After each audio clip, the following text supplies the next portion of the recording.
Ladies and gentlemen, hello and welcome to this post-sectoral press briefing here at the OPM. We are here with the Ministry of Agriculture, Fisheries and Mining and our Honorable Minister, Floyd Green, looking at his presentation yesterday that was made and has now ignited new flame in Jamaicans island-wide, and I know in the diaspora as well. So thank you so much for being here with us this morning. We are going to be dissecting a little bit of what the minister presented yesterday to us. I want to just welcome, I don't see him yet in the room, but nevertheless, we're going to welcome him, Permanent Secretary Dermot Spence. We're welcoming all senior officials at the ministry and all the agencies and all the lovers of agriculture, fisheries, and mining. Ladies and gentlemen, in a time when the world is facing rising food prices, climate uncertainties, and yes, we are close to the new hurricane season for 2026, and we're looking at also growing geopolitical tensions worldwide, it is now time for us to grow forward. We can't be talking about growing back. We have to be growing forward. And so we have the man here who has placed his plans forward to us, our Minister of Agriculture, Fisheries and Mining, and we ask that you really applaud him, please, for being here with us this morning. He's been doing a number of interviews since his presentation yesterday, and we're very happy that he's, of course, gotten the time to sit with us to go through this. Minister, a lot there to dissect. You delivered on a presentation. It's always challenging every sectoral presentation to kind of pull everything together in the time frame allotted in Parliament, and you always have areas that you're not able to cover. I mean, you know, it's a massive portfolio. Agriculture alone is a full sectoral, fisheries is a full sectoral, and mining is a full sectoral. But I really want to commend the team of the ministry and our agencies who, you know, share all the information, do the heavy lifting in trying to pull it together. And I think we had a very good day yesterday covering some of the critical points, the critical areas. And I think over the next few weeks, we will flesh out some of the things that we weren't able to go through yesterday and also add some more flesh on the things that we mentioned yesterday. Absolutely. Minister, I know some persons are expecting me to start with agriculture, but I actually want to start with mining. Because one of the things that came out yesterday was your trip to China. Can you tell us exactly what you are looking forward to heading to China, what you're looking to get out of it when you leave?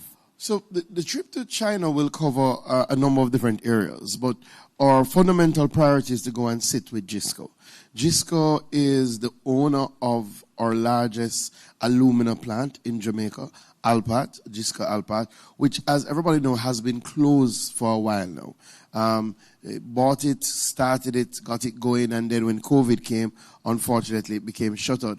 We have been working through with JISTV to try and get Alpat back up and running. And to be honest, we thought that last year would have seen the start of the phase reopening of Alpat. And we met with JISTV earlier in the year. They would have outlined 3 things that they wanted to get done. And one was a sort of asset verification of all the assets that they have at Alpat, to start exploration again, and also to start reclamation of some of the land that they had already mined. And the last one was the phase reopening. They did do 3 out of the 4. So they did the asset verification, they started exploration, which is very, very good because it signals intent, and they started again reclamation of land, but they never got to the phase reopening. And they did come and meet with me in December to indicate that Hurricane Melissa would have set back their time frame. As you may understand, JISTV is a state-owned company in China, and as such, there is a very distinct structure in relation to decision making. So while you have a team here on the ground, the people who make the decisions are in China. And this has to be a defining year for JISTV Alpat. The government's position is that JISTV Alpat needs to start the reopening process, and it has to start this year. It still has some of the largest bauxite reserves.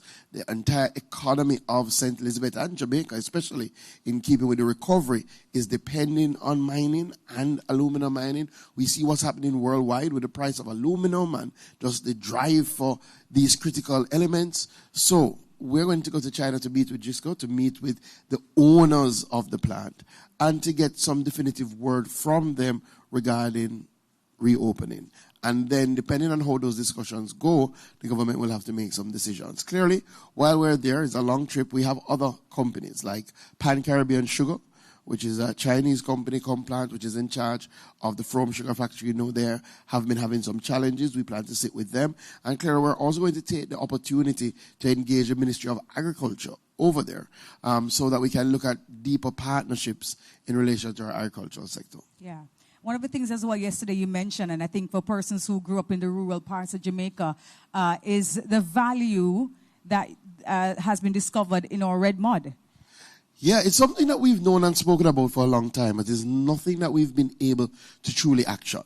So there's a lot of talk nowadays about rare earth elements, and you can understand why. It's about 17 elements that are critical to especially things like electric vehicles and just things that have become part of our modern day lives, like our cell phones. Our nearshore neighbor in the United States has placed extreme emphasis on the development of critical minerals. In fact, so much so that there is now a major partnership with the Gramercy plant, which is a plant that we're familiar with, because our Discovery bauxite plant here sends our bauxite to Gramercy in Louisiana, where it is then processed. And one of the things that's happening in Louisiana now is that, working with the government of the United States, they're seeking to develop a commercial plant to take rare earth elements from our red mud. That is something that we piloted about 12 years ago with a company out of Japan, where they worked with the Jamaica Bauxite Institute, and at the Jamaica Bauxite Institute is a pilot plant. So we have proven over a decade now that you can extract rare earth elements from the red mud. However, the question is commercial quantities, viability, technology. Technology has advanced significantly since that time. So we are now actively moving on that on two fronts. I think it's very clear, and I made it clear in the House yesterday, that our position is that our Mining Act is clear on the point that if you get a license for one mineral, and while you are processing that mineral, you find something else, then that should be reported and royalties should be paid, because those minerals are Jamaican minerals. So we're going to pursue that. Outside of that, we also are working now with the local licensee to develop a commercial rare earth element extraction plant, using the Jamaica Bauxite Institute pilot plant and expanding it into a commercial plant. That should happen over the next 2 years, and that would be a game changer for us, because if we can do that to commercial quantities, it gives us another stream of income, another industry, and then puts Jamaica at the forefront of these discussions around critical elements. Absolutely.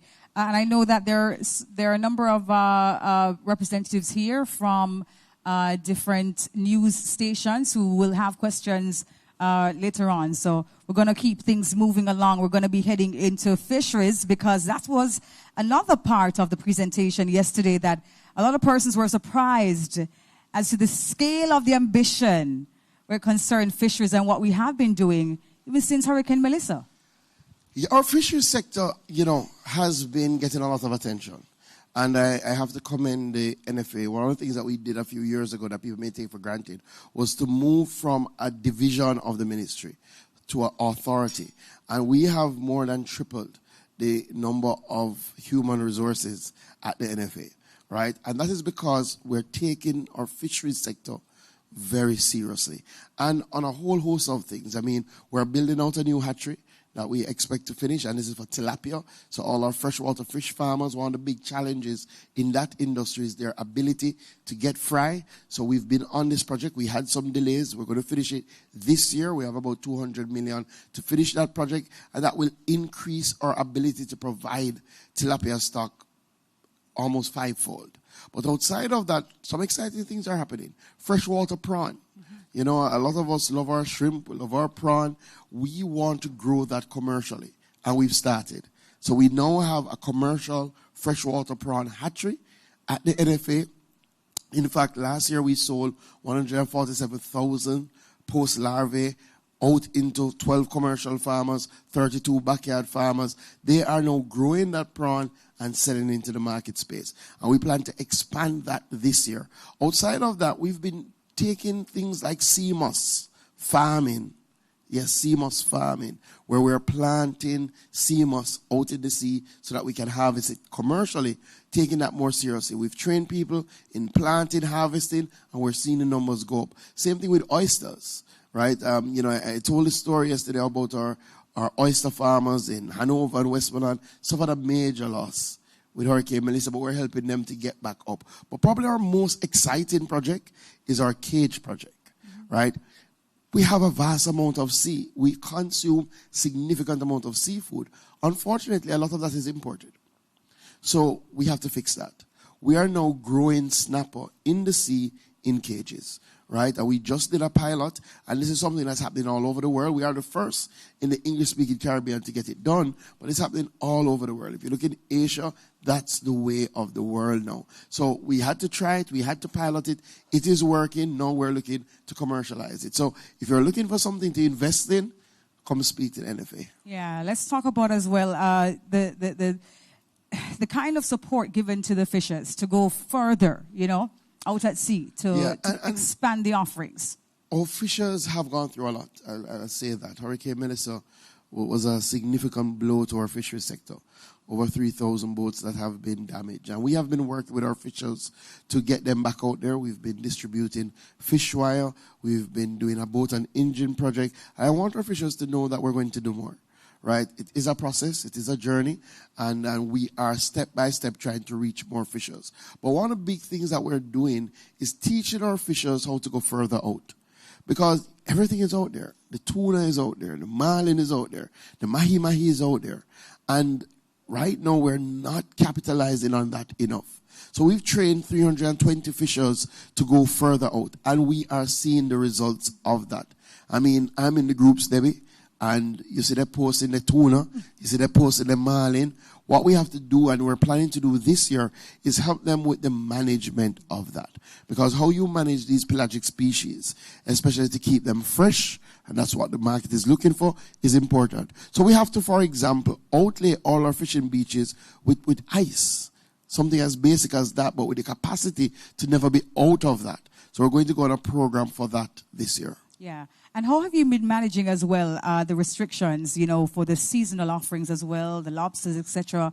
How have we been managing that, and the fishers as well abiding by those restrictions? Well, so far so good. I don't want to, they would say knock on wood. But we made a major change this year. And that major change was we still have a closed fishing season for spiny lobster.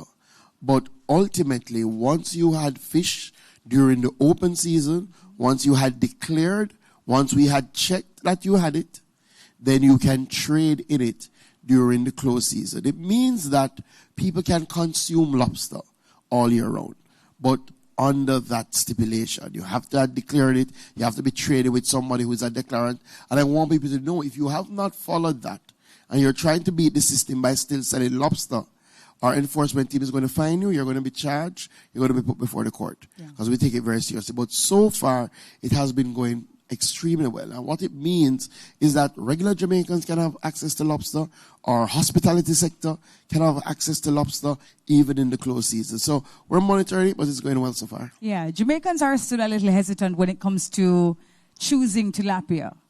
How have we been helping them? I would say we have turned the proverbial corner on that, to be honest with you. There was a time that Jamaicans were extremely hesitant. And for a number of reasons, there were a lot of falsehoods out there. One of the things that we have done with the NFA is that we have run a marketing campaign to really change that conversation and to put the facts out there, nutritional value, how tilapia is grown, the fact that it is, in fact, good for you, and it is a wonderful fish that's consumed all over the world. But we're seeing the changes. Everybody in tilapia farming now, they do not have enough tilapia to satisfy the market.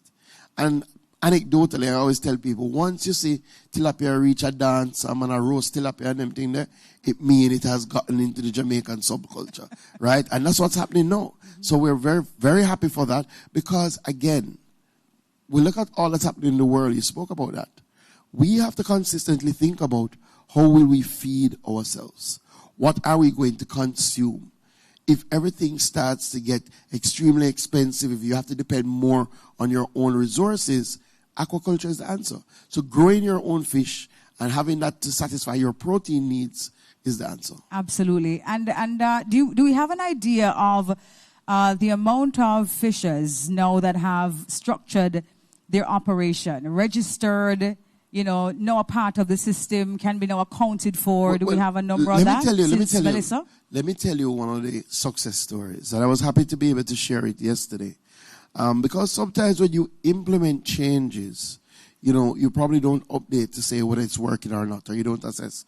So a few years ago, when I just became minister, and I went around listening to the fishers, they used to complain bitterly, and I see State Minister Witter is here, who, although his constituency doesn't have a fishing beach, he has adopted a number of them. Or they have adopted him like Alligator Pond.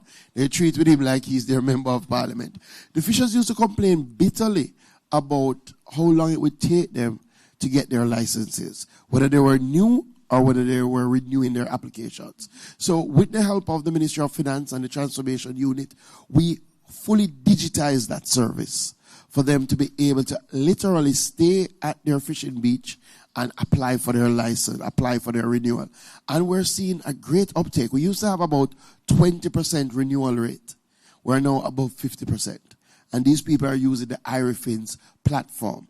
Again, when our Coast Guards go out and they check people, we used to have a lot of people being found fishing without the relevant documentation, like their licenses. Now, the report is that 78% of the people who are stopped have their documents in order. So we're taking a big step in the right direction. A number of people are using the platform, and the big plus, it used to take about 5 months for you to get your license. Now, maximum 5 days.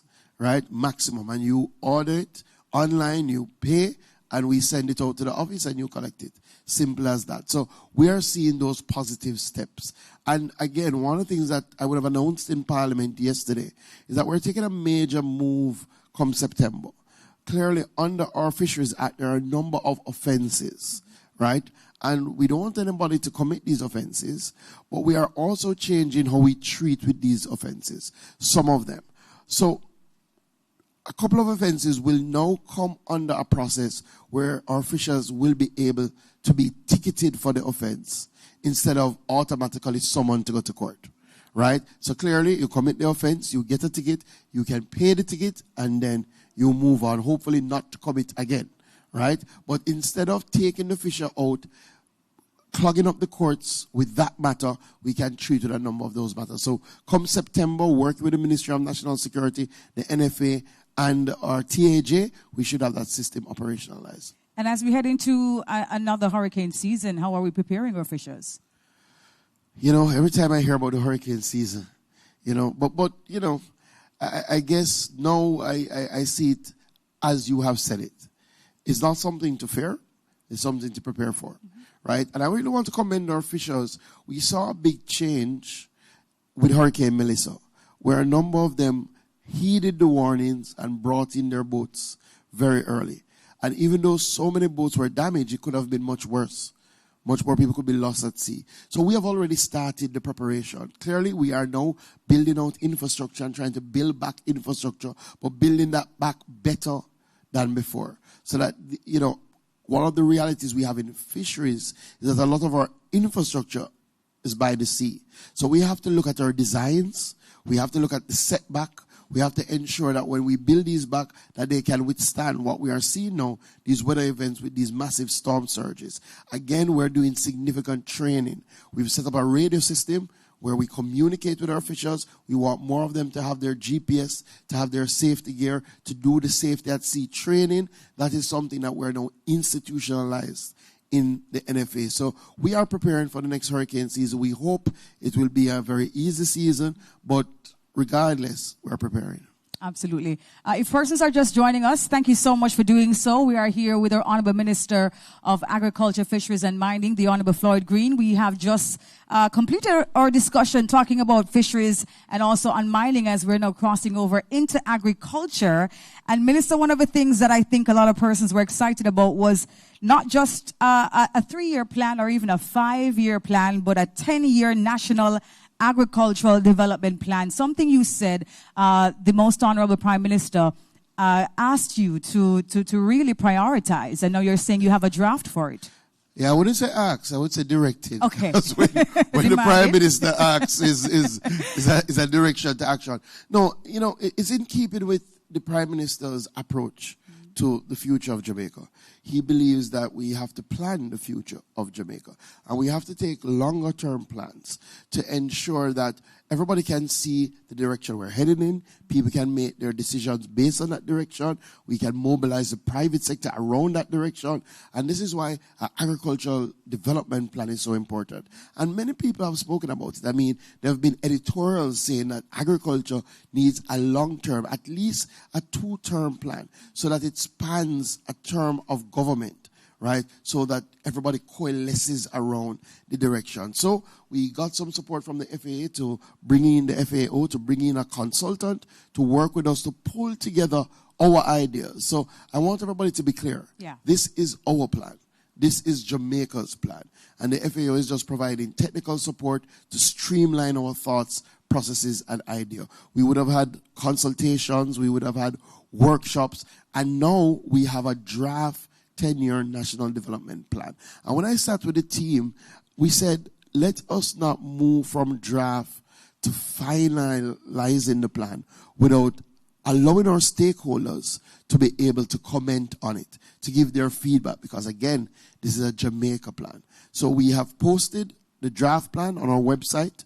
That's moa.gov.jm. People can go on, they can review. It is draft. So, I mean, we do know more work is needed, but we want your feedback.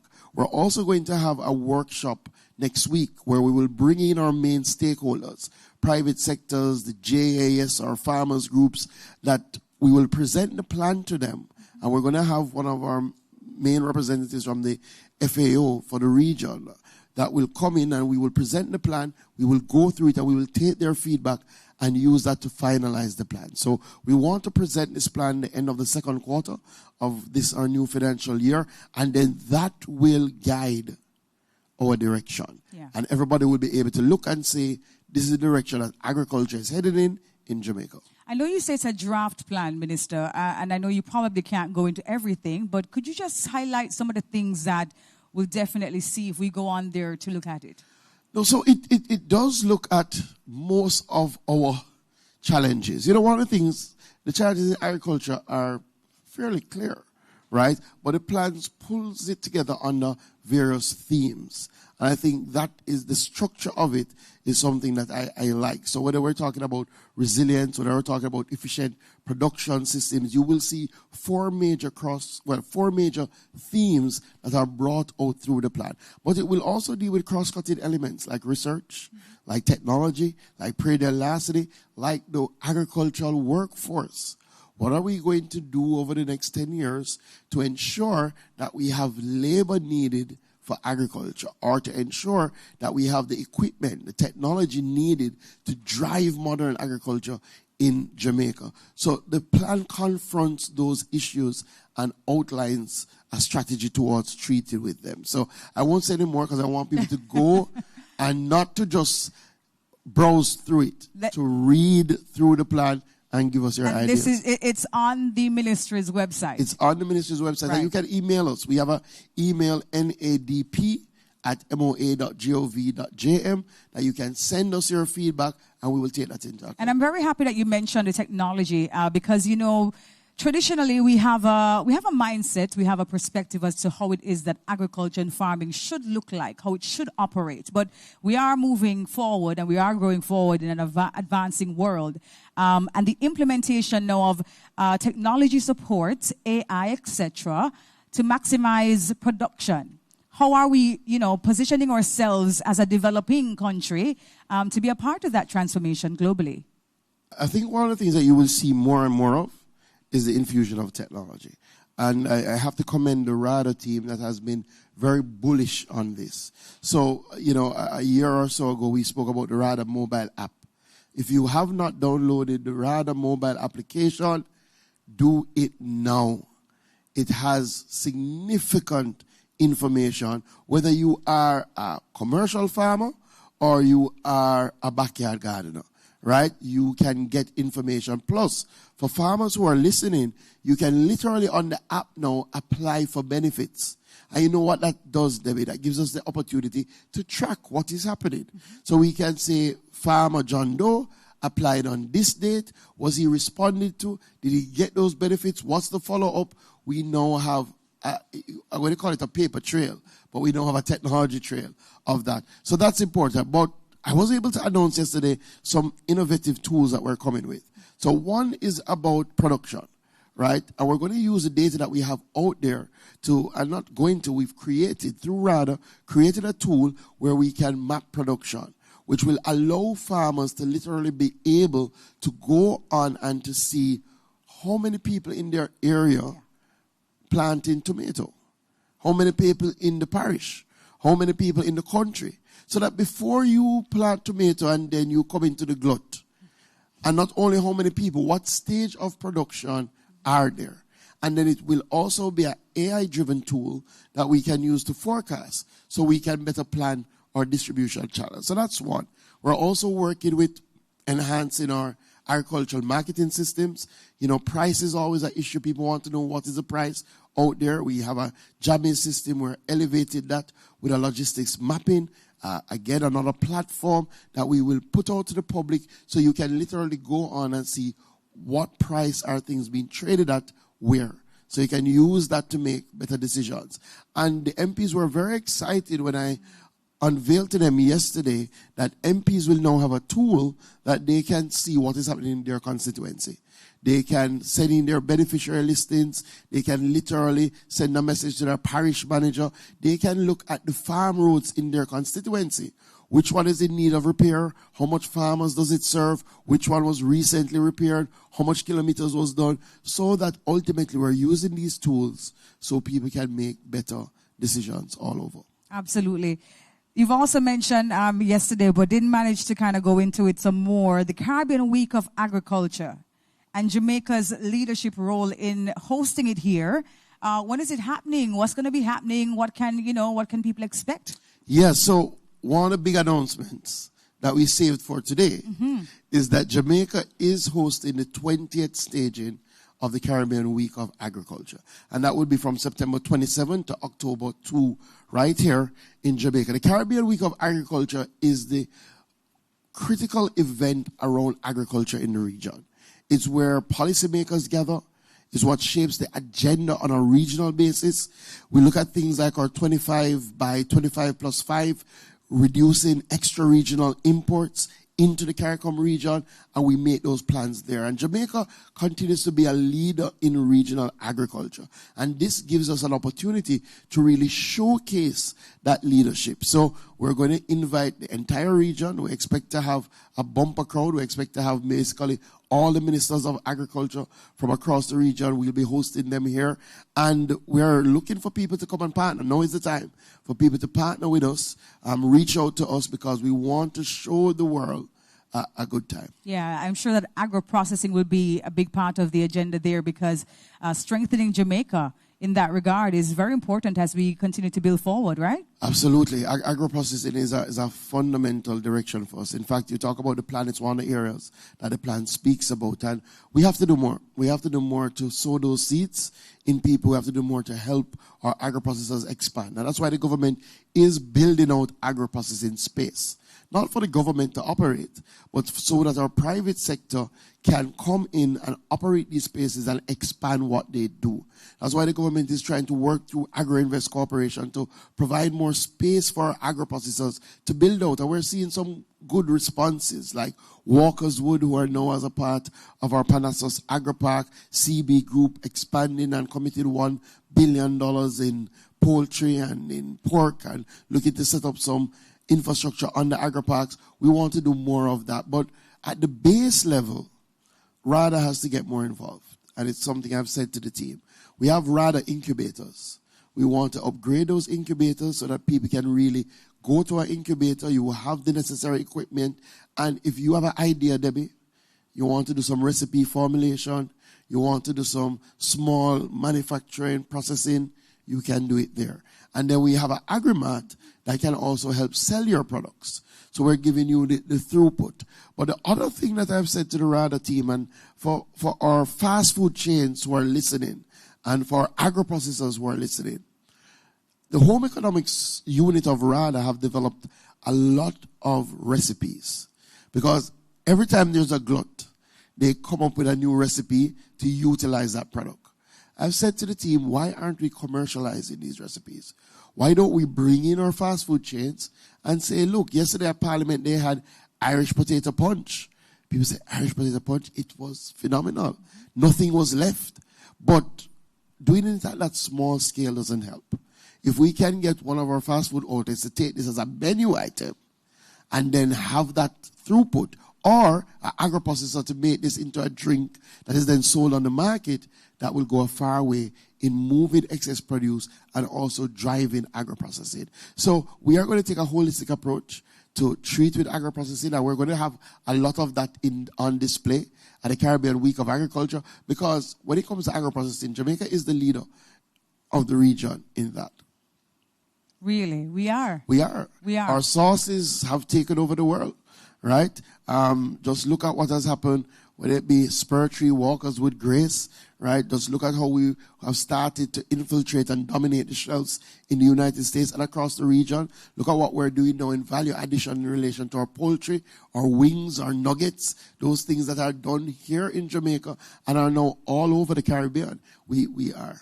And what about closing the gap a little bit more about, with the smaller scale farmers and getting their products to bigger commercial institutions? Yeah, part of what we're trying to do is to ensure that there are direct contracts, right? And we've been saying to our commercial institutions, allow the team at the ministry to do the hand-holding, to pair you with the farmers. I was at the Jamaica Observer Food Awards New Product Initiative, and I was interrogating some of the new products and the owners and saying, how much of this is local? What's the challenge? And I said to them, if you are looking for, let's say, sorrel, let us pair you with a farmer who will plant directly for you. And you enter into a long-term arrangement. You indicate how much, what are the quantities, what is the price, and he knows he has a secure market. You know you have a secure supply. We have to do more of that.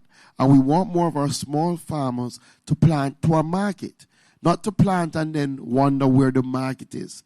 So we have marketing officers at RADA. We have a whole unit at the ministry that can help in that regard. So that's going to be a major drive of the ministry this year. And is that the same conversation that we are also having with the hotels, the ones that have been closed down and are about to reopen, the ones that are actually now being built? So one of the things I didn't mention is that we did complete a hotel demand study last year. I expect that when the Minister of Tourism speaks, he will speak about it, because we have worked with him to look at the food demands for the hotels. And clearly that is a step to then say, what can we satisfy? We definitely want to do the same thing, long-term contracts. And we've been saying to the hotels, move from 3 months, 6 months contracts. Let's do some 2-year, 3-year. You are not going anywhere, or farmers are not going anywhere.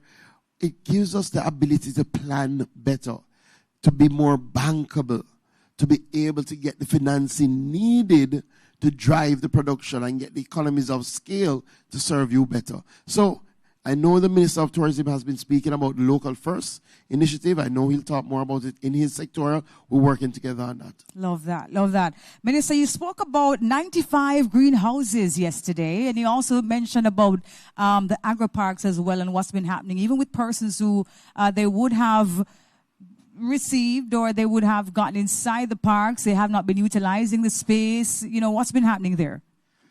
Yes, a couple of things. I'm very happy that we are really taking protected agriculture seriously, and not just in talk, right? So this government this year is going to be spending $800 million on building out 95 greenhouses across 4 parishes. That's our largest outlay of protected agriculture in our history.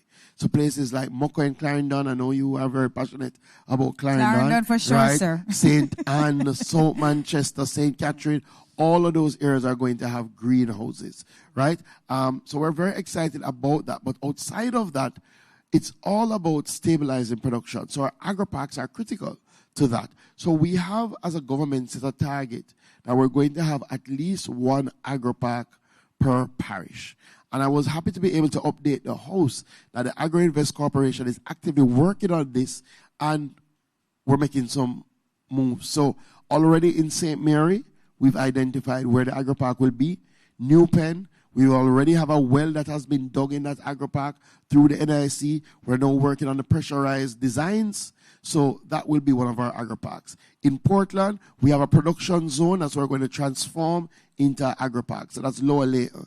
Very excited about that. But then there are some places that we're not so far advanced, but we have identified the potential spots. So St. James, Mount Pelion. Very, very important. In Trelawney, Long Pond, right? And we're doing some feasibility studies now to see what will it take to establish the agri-parks. Because our agri-parks now can't just be a space that we call an agri-park. Has to have road, has to have storage, right? Has to have irrigation so that it can really be the backbone of production. And it has to have utilization. Yeah. So if you come into an agri-park, and everybody who comes into our agri-park signs a lease that tells us that they're going to produce X over what time. If you are not doing that, not living up to your side of the bargain, then quite frankly, we will have to take back that land. And I have said to the Agri-Invest Corporation, zero tolerance. Let's move on that. And thankfully, they've been moving. So last year, we took back 120 acres and provided it to other people who wanted to be in the agri-parks. We have about 280 acres that we have identified that if the people don't act upon them, we're going to remove that. Because again, Debbie, it doesn't make sense that we have the land not being used, but when I go out or Minister Witter goes out, somebody comes to us and says, we want some land to do some farming. So utilization is key. Absolutely, especially when you're looking to introduce new avocados and apples in the market, yes? I realize people like that because, I never ever get to talk about the new bananas. And right? new bananas? I never get to talk about the new bananas. But larger than the ones that we have right now? Well, more disease tolerant and resistant, okay. Right? Climate tolerant, disease resistant. Very, very important. It's something that we consistently work on through, and this is like the banana board, right? And since I'm on bananas are coming back, guys, right? Don't fret, right? And plantains as well, sir. Lady Coney had told me, normally it's about 9 months, right? You can count where we are now. We're seeing some early signs, and it's coming back. And planting, I know the planting lovers. But one of the things that we have to do is look at how do we commercialize these fruit trees, right? One, we have to move them from being seasonal. Because if you have a supply and if you are exporting, and we've been doing trade export workshops, right, with people who want to export, saying to them, this is the process to export. But one of the critical things is consistency. Because if I come to you and you say you are going to supply me with avocados, with pear, I don't want to hear that, boy, the season done and I can't get any, right? So we are looking at varieties that can be grown right around the year.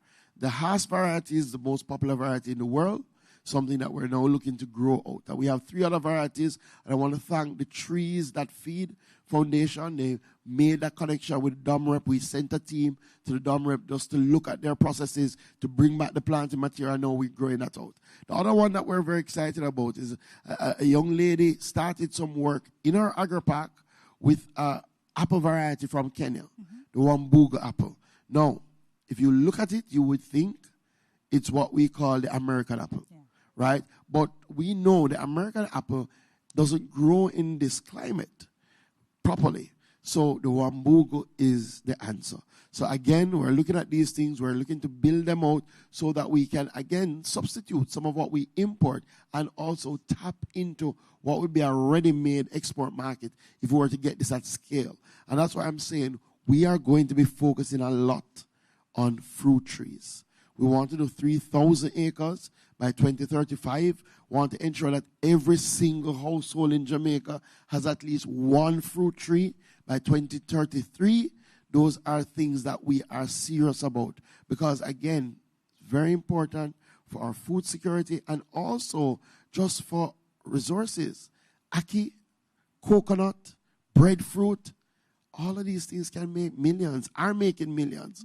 So we need more. So we're going to drive it. And how has the tower in your backyard been doing? Because I know that you've posted it. My tower has been doing extremely What have you produced well from it? All right. I feel good about this part because it made me feel like a real farmer, right? Like Darren Grant from JIS can't talk to me again because I go out, I reap. So I've done a lot of scallion. In fact, I've had so much scallion that I've gone into agro-processing. You have? I now have my own brand of green seasoning, right? That I have formulated. What is the name of it? Green? Green. Okay. That I've formulated at home. We do a lot of cilantro, so I've learned cilantro keeps growing, right? You clip it, you use it, it's gone again, right? I do a lot of basil, same thing with the basil.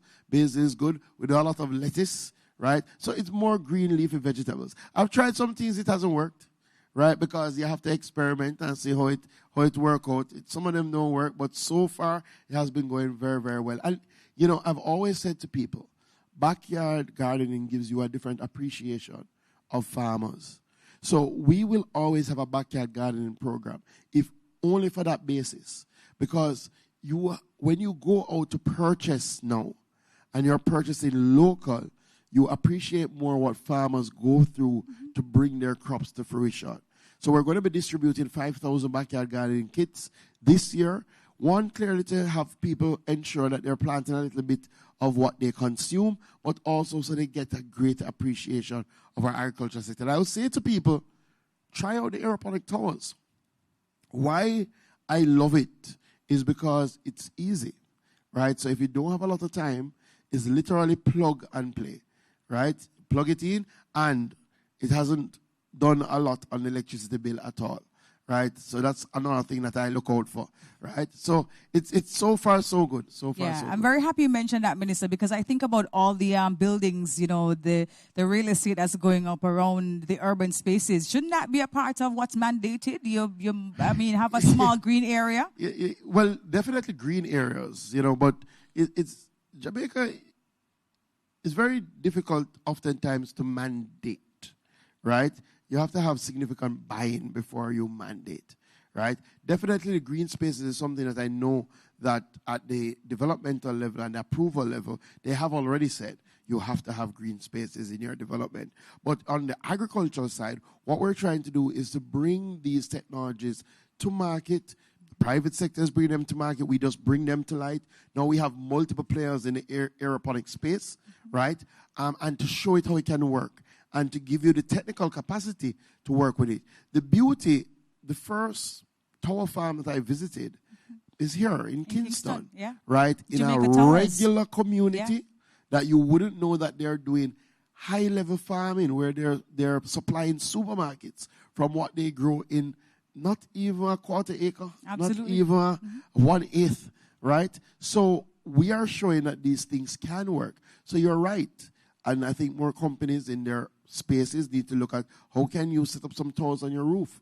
How can you now use solar to run those aeroponic towers and then put that back into your canteen, right? All of these things reduce dependency, and that's what we're about. Absolutely. And as you mentioned, aeroponics and aquaponics, these are all climate smart agricultural, systems. And as we are preparing ourselves because there's no going around it, we are going to be faced with another season. In terms of the integration of these technologies, are we really and truly, paying enough attention to how it is that this can actually be a solution for a larger scale? Yeah, we get in there. Yeah. We get in there. And different technologies have different uptakes. So, for example, we've been at drip irrigation for a little while now. I can definitely say we've reached critical mass. In other words, the small farmers appreciate drip irrigation and are utilizing it. Once they have access to it, they're trying to get access to it because they understand that it reduces their water consumption and increases their productivity and clearly increases their profitability. So a number of the technologies are taking root. There are other things we have to do. So under our Climate Smart Adapt Jamaica program, one of the things that we're looking to do is to design a greenhouse that can withstand Category 5 hurricanes. A lot of the greenhouses that we have, those designs are taken from countries that don't have these issues, right? So, we have to look at, should we be doing retractable roof greenhouses? Should we be doing more modular greenhouses that can be, assembled easily and deassembled easily? We are putting some resources to design that, and then we will use some of those resources. I think we have 1.5 billion over the next 5 years under that element to build out these Category 5 resistant, tolerant greenhouses. So we are, and a lot of what we're doing now is training. And I always say to my farmers, when you hear AgriInvest, or when you hear RADA, or when you hear the Banana Board offering training, go for the training. Because ultimately, part of what we're doing is training our farmers to treat with these new climate realities. We're seeing the resurgence slowly of our cocoa industry. And that's largely because we have moved to a model where the farmers look at their cultural practices, they take the training, they get certification, and they implement that, and now they're fighting back the frosty pod, and we're seeing cocoa growing again.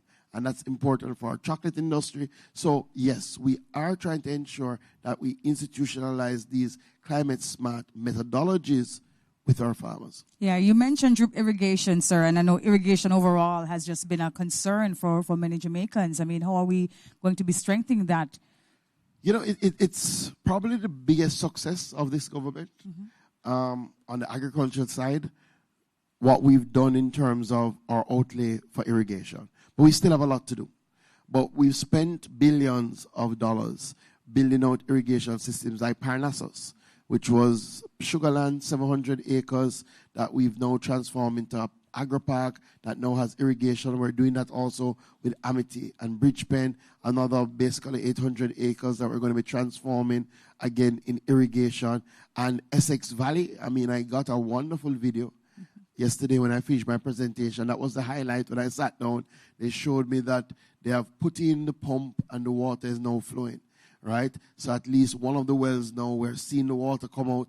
So we had done the pipes already, right? We were waiting on the pumps. Pumps have been installed, now we're doing the testing. So the farmers in Essex Valley, very, very soon, you will have your water to do what you love. So we're going to continue to expand irrigation. Our goal is over the next 5 years to get to at least 50% of our arable land. We're going to do that through Pedro Plains, which is massive, over 3,000 hectares of land taking water from the Black River.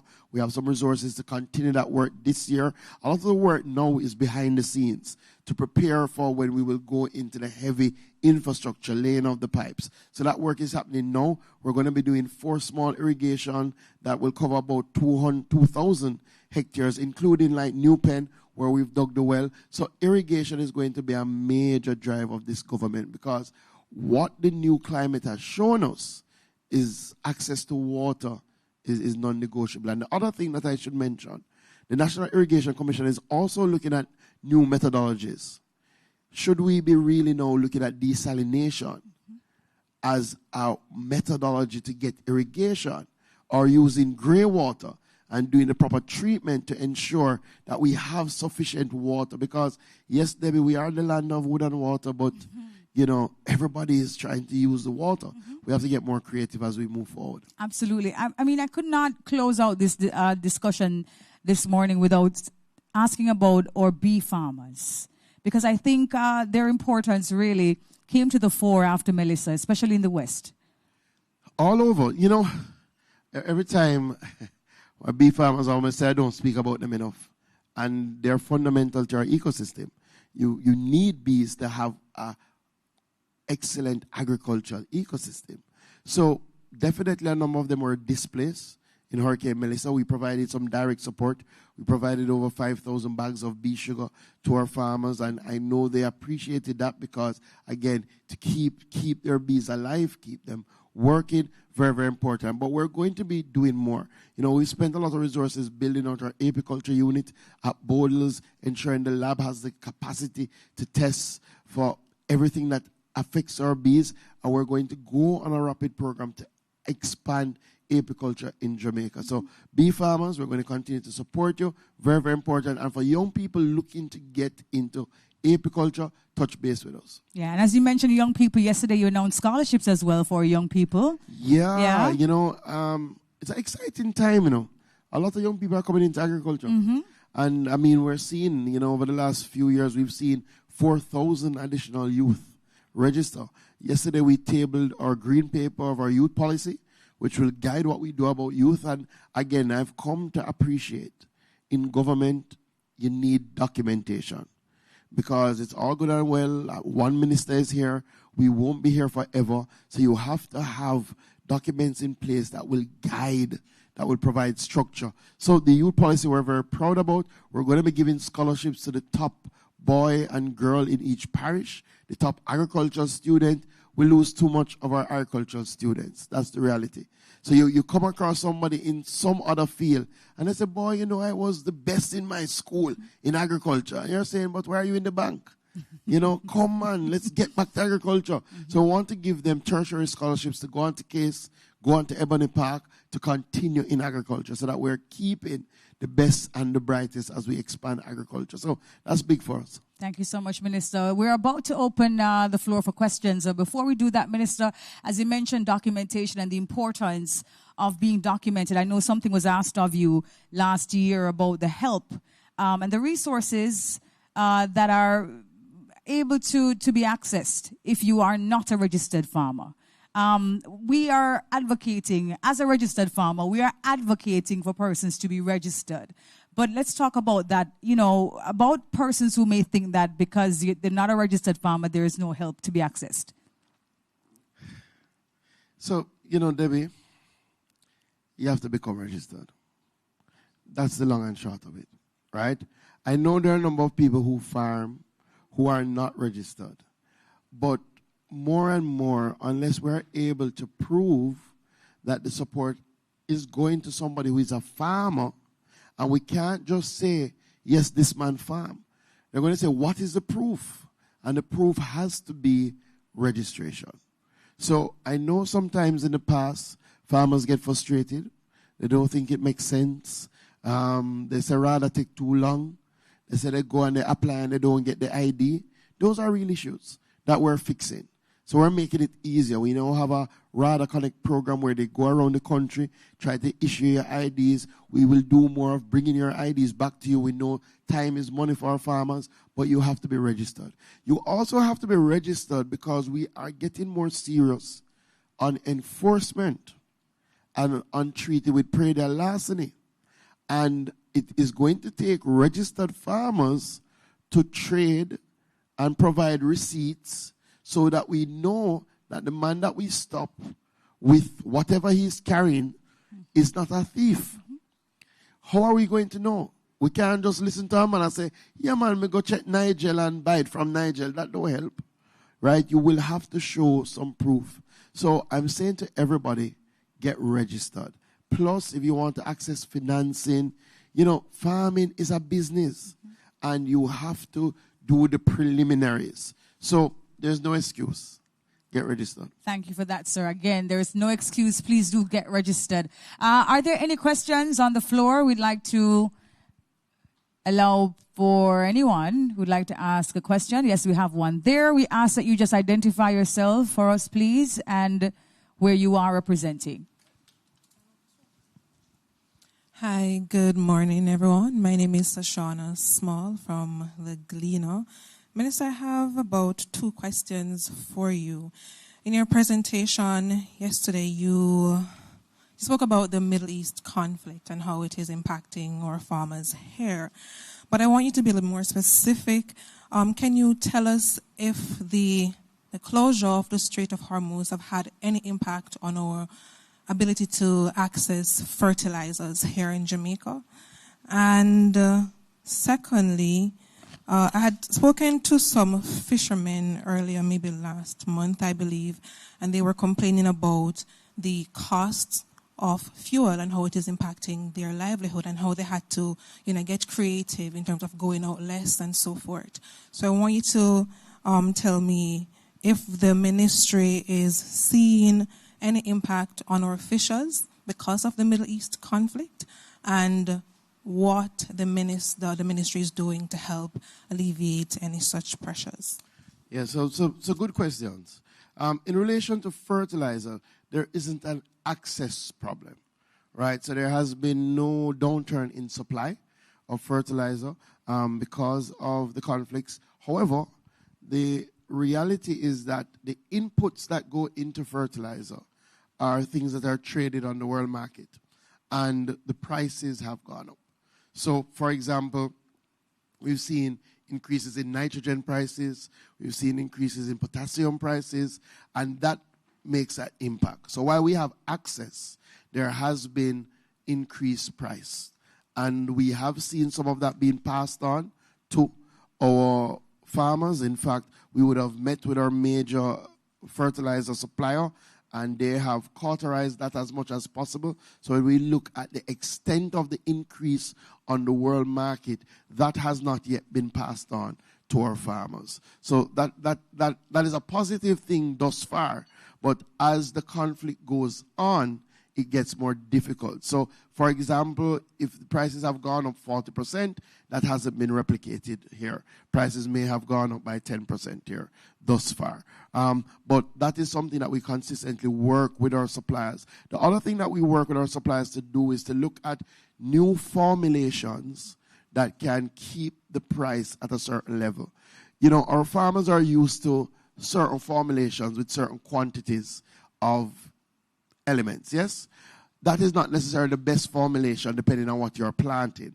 So what you're hearing more and more is that our fertilizer companies work with us to develop a yam fertilizer, a banana fertilizer, right? So that you're getting specifically the nutrients that crop needs and not the nutrients that you would be wasting. So you end up now maximizing your spend. And we're going to continue to do that. Additionally, we've had a very good relationship with the government and the people of Morocco, right? And we have, in the past, reached out to them to provide support for us in terms of fertilizer, and they're going to provide some support for us during this time in terms of fertilizer, which will go to our farmers. So we're taking a multifaceted approach to treat with the fertilizer issue, which is the main input and which clearly, our farmers are very cost sensitive to that. In relation to our fishers, clearly, the increase in fuel affects our fishers. And there has been an increase in fuel all over the world and here in Jamaica. What we're trying to do is a number of things, because sometimes there are added costs in your access to fuel. So one of the things I spoke about in the sectoral is that there are parishes where we don't have fuel depots.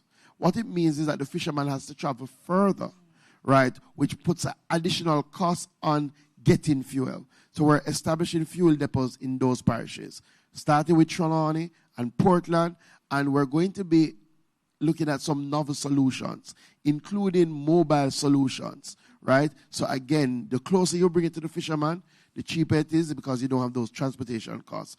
Not much we can do on the actual cost of fuel right now, but part of what we've been doing is training our fishers in terms of, one, the engines that they're using, ensuring that they're more efficient, helping our fishers in that regard, helping them in relation to some of the other implements that we have more control over, right, to reduce the cost in terms of things like fishing wire, right, that will help them. So ultimately we look at the pot, and we might not be able to affect the fuel price, but if we can reduce the cost for your fishing wire, then overall you will see a reduction in your costs.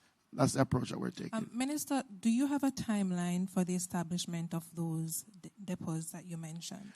I have given some robust timelines to the NFA. I'm sure they don't want me to speak about it. The first one we expect to get done in the next 2 months, right? That's the Trelawney one.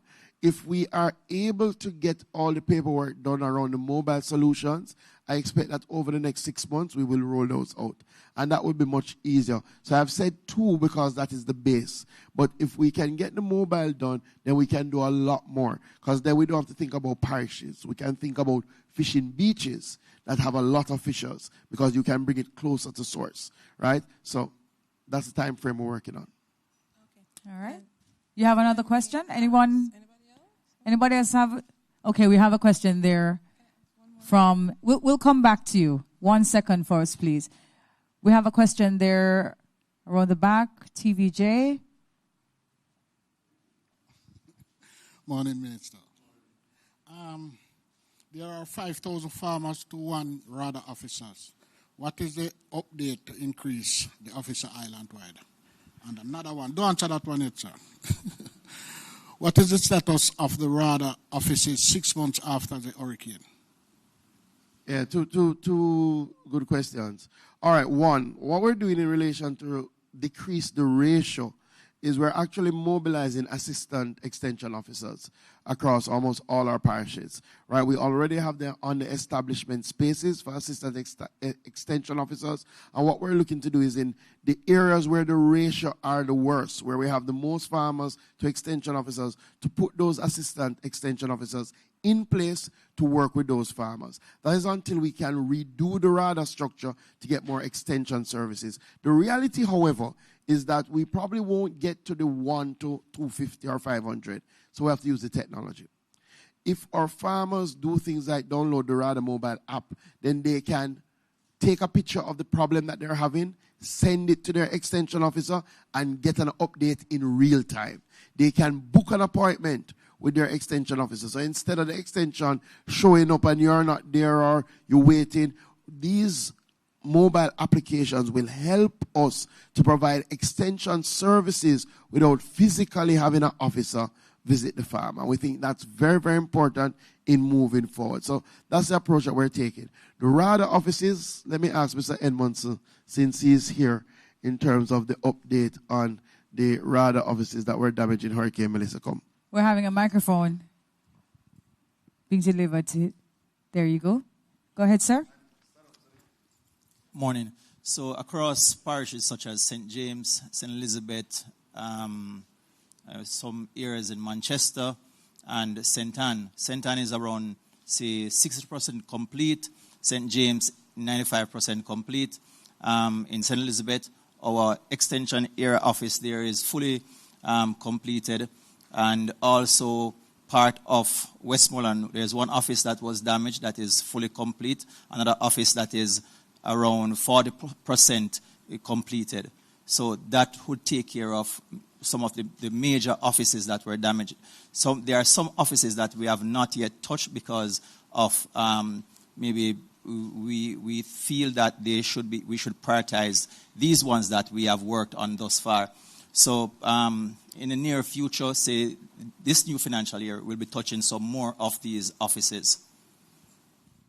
And one of the things that Mr. Edmondson didn't say is, for example, in an area like St. James, where the office was devastated, and that is 95% complete now, it doesn't mean that we didn't put in temporary operational structures. So in some of these offices, we have put in temporary operational structures. We've done that in St. James. We've used container-based solutions so that the staff does have somewhere. We've actually have them occupy also part of the incubator space so that ultimately the farmers are still served while we fix the offices. So that's very, very important. Thank you for your question. Do we have another one? You have another one from you. Go ahead. Yeah, Minister, thanks. There's an onion glut being reported. Is the ministry still approving license to import onions? And one more. What are the crops still being imported that the ministry think can be grown locally with the right proper resources? So the ministry hasn't approved license to import onions since last year, right? We don't approve licenses for the importation of onion during the onion season. Hasn't happened. Won't happen under this minister. So oftentimes when people see even imported onions on the market? Two things. Clearly, some of our imported onions that would have gotten a license last year and that we would have brought them in probably early this year, they have faced some of the demand challenges in terms of a downturn in demand. So they weren't able to move them as quickly as possible. And that has faced our onion farmers as well, where we have had a bumper onion crop, but there is still a downturn in demand. In other words, if we still have, let us say, 20% of our hotel rooms that have not yet come back on during the winter season, that would give us a certain amount of consumption. When you take that out of the market space, then you have a challenge. Onion is one of the things that is heavily consumed right across the board, and we've been seeing pressures in that regard. So we've seen downturn in demand for onions, in potatoes, most areas, and that's why you've seen oversupply, largely because of a downturn in demand. So no, we haven't been importing. Most of the items that we were forced right after the hurricane to import, for example, like eggs, right? We've cut out those imports from February, and we are now just depending on our own supply. And I want to commend the egg farmers for bouncing back as quickly as they did. And they were the ones who came to us and said, import eggs, right? We never get up and say we want to import eggs. We take these things from the farmers, and the people who import the eggs are largely people who produce the eggs, right? So we've been doing that. Our vegetable lines, we've cut that from December because we saw with the work of RADA and the farmers that we were going to have a massive bounce back in vegetables. So we never needed to do that. There are still pressures on some areas. There are still pressures on things like cantaloupe. There are still pressures on some areas. Some things we don't import, like banana. We're not going to import banana because the threat of disease is too high. Now, to your other question, there are some areas that we believe we can still do better at. So we have an Irish potato program. It has fluctuated over the years. We have to get more consistent to be able to reduce the importation numbers. Onions, we're doing extremely well on in terms of reducing the amount of imports. We believe with one announcement that I made yesterday, where we were going to put in this year 3 commercial, semi-commercial onion dryers in our onion producing areas. We believe that with that, we will be able to now better dry and store the onions. We can get closer to completely reducing our onion imports, and that's what we're going for. I have identified that one of the big areas that we import has to do with animal feed.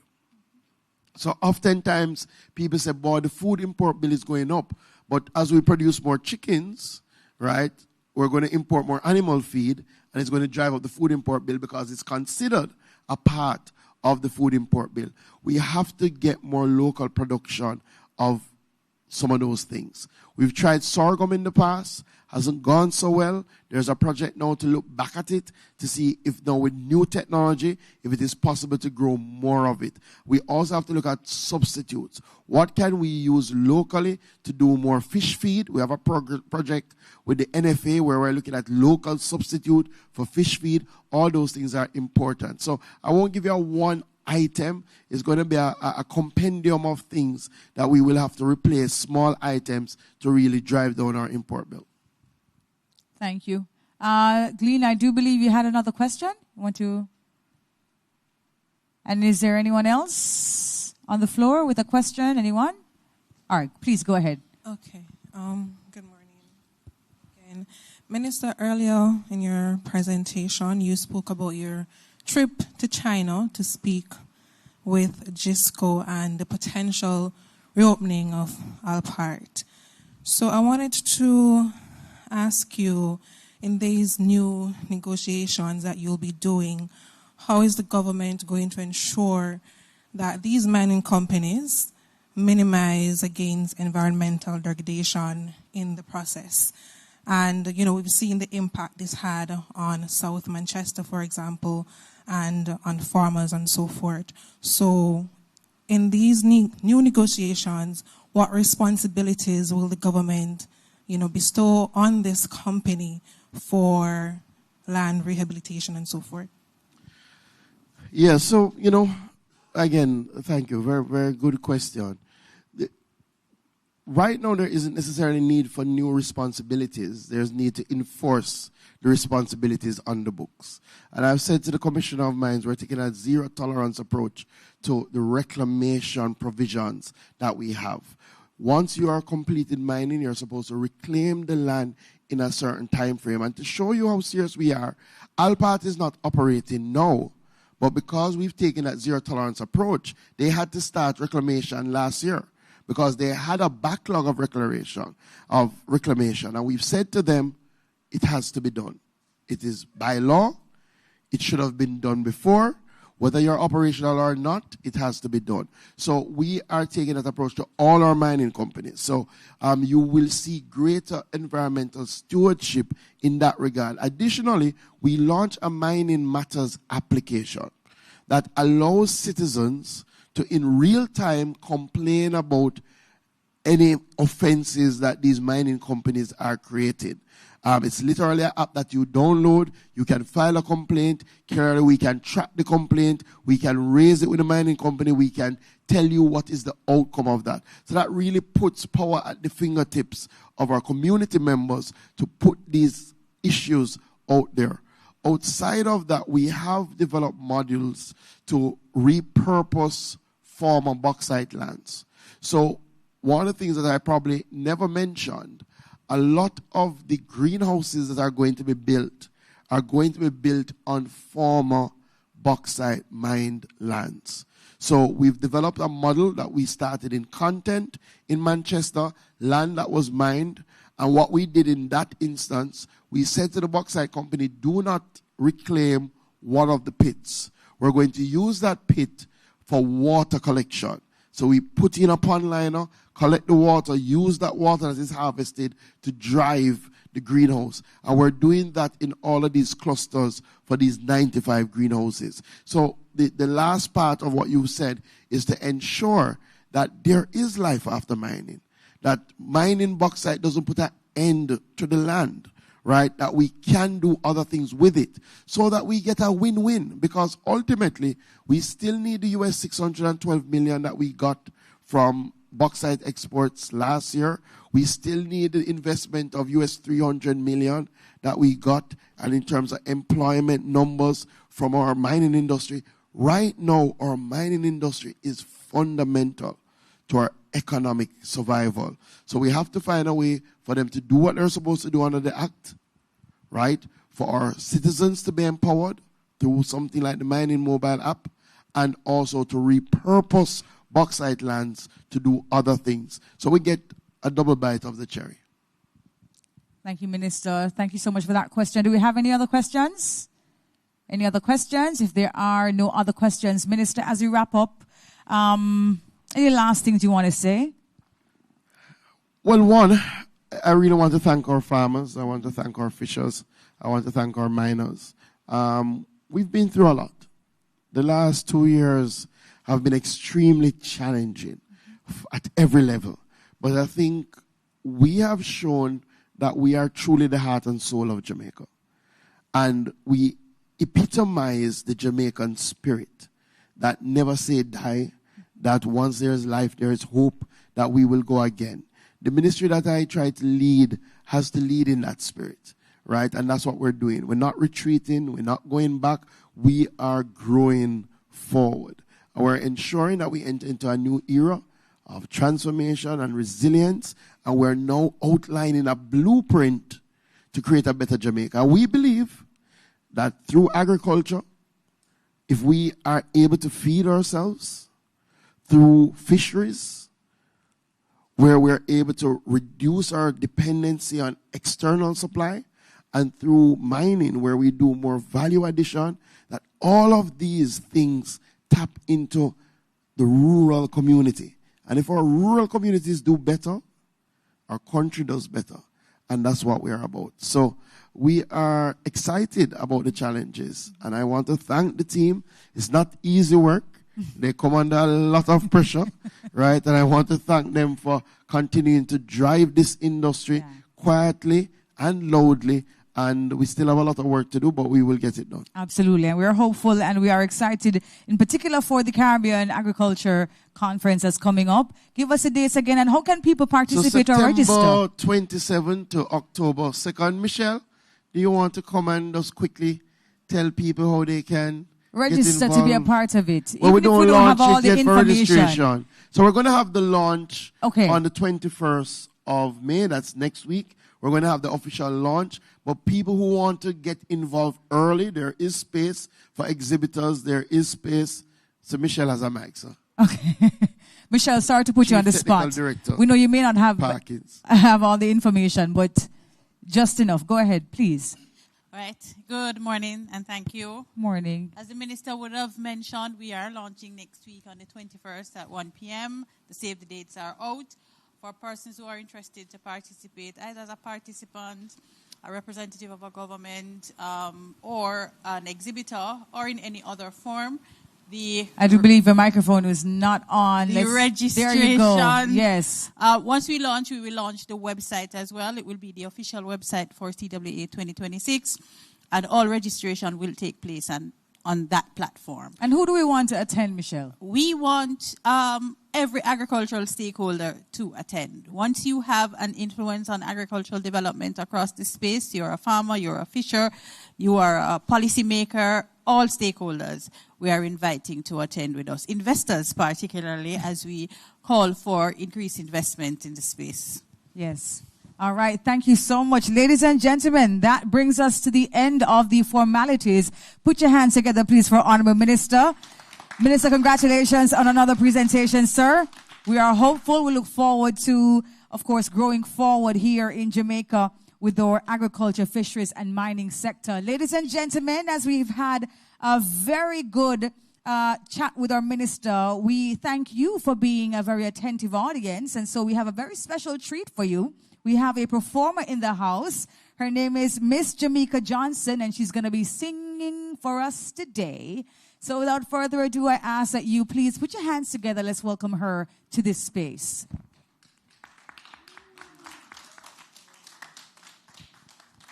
I was right here all along. Here's fine.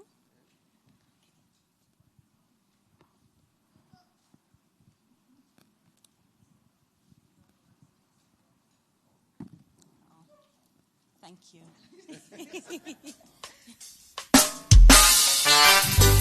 Just want to big up Minister and excellent presentation.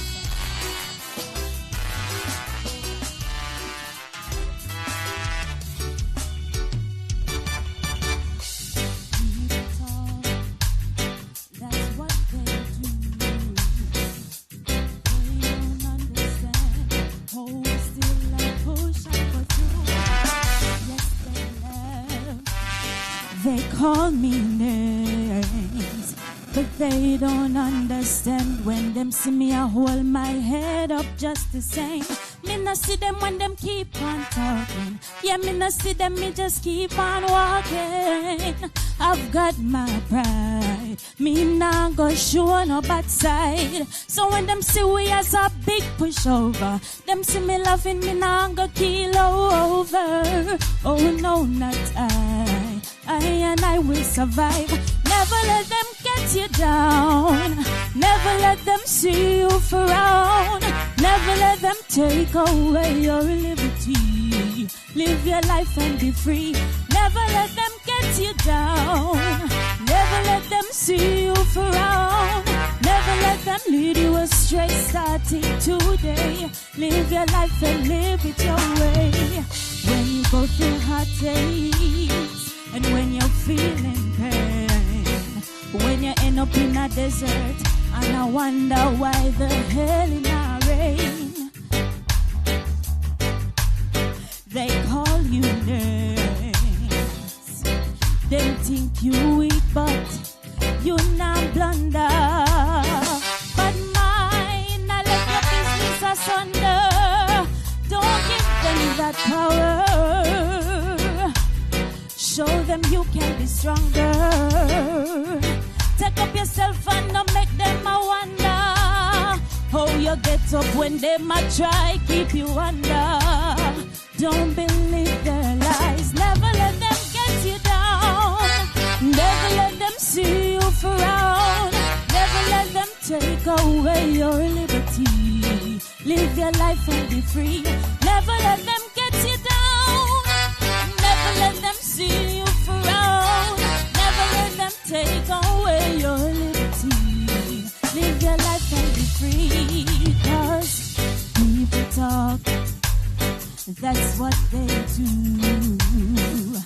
They don't understand when them see a push and just one through. They may laugh and call you names.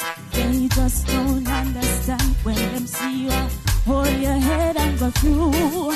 When them see me just keep on walking. Me not hear them, me just keep on talking. I've got my pride. Me not go show no bad side. And when them see we as a big pushover, them see me walking like me I go kill over. Oh no, not I and I will survive. Never let them get you down. Never let them see you frown. Never let them take away your liberty. Live your life and be free. Never let them get you down. Never let them see you frown. Never let them lead you astray starting today. Live your life and live it your way. Never let them get you down. Don't let them see you frown. Just live your life and live it your way.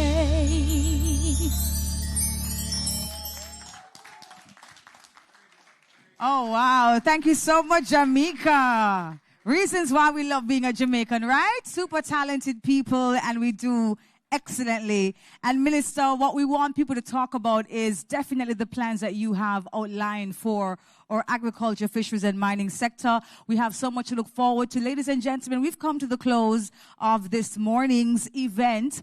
And we want to encourage everyone to please go on over to the ministry's website. Go on ahead, look at that 10-year plan. Please give us your feedback because we want it. And we encourage you as well to please keep tuned with all the platforms that you can continue to hear what's going to be happening and play your part. This only really works. How we grow forward in Jamaica, it only works if we do it together. And so it takes everyone's heart and hands and minds on board so we can see the vision come to light. It has been my pleasure. My name is Debbie Bissoon. Have a wonderful rest of the day. Thank you so much for joining us.